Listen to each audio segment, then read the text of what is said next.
All right, if you've got knee pain right in the front of your knee and you've ever heard of the term patellar tendonitis, I'm gonna show you a couple exercises today that I like to do for patellar tendonitis. So the first thing I like to do is a modified front foot elevated split squat. So if you've got a really tender knee and it hurts to get your knee out over your toe, this is a good movement to get into first, because you could really load this back leg and control how much you're loading into this knee on the front.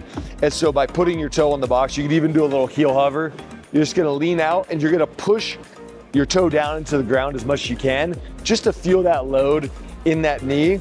And then gradually over time, you can kind of get rid of the box and you could do the same thing, and you could just float the knee over and work on loading that knee. Now, a lot of people that have knee pain, they try to go back and shift their hip into their back. So another one that I like to do is a heels up post split squat. So this one, I'm gonna put my leg out just in front for a little bit of balance.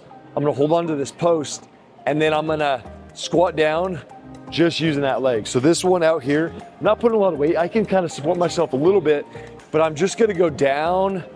And by having my back against this post, it forces me to load through my knee and my quad.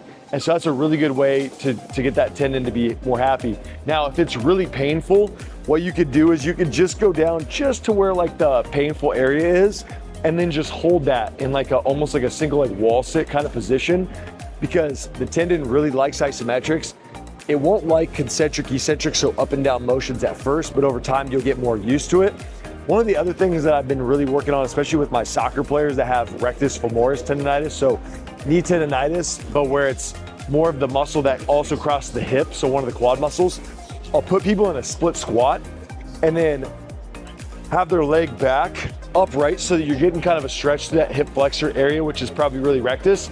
And then you're gonna drive that back toe into the ground nice and hard, which activates the quad, but it activates the quad at a lengthened position, which helps to get that rectus femoris a little bit more engagement, and it helps to kind of put a little bit more strength to that tendon. And so if you do that isometrically, it can help reduce some of the sensitivity that you have, like especially if you're having knee pain when you're doing a split squat on the back leg. That's a good place to start, is doing those isometrics in that position to get your body used to that and desensitize that position, so your tendon is more likely to feel pain-free during that movement.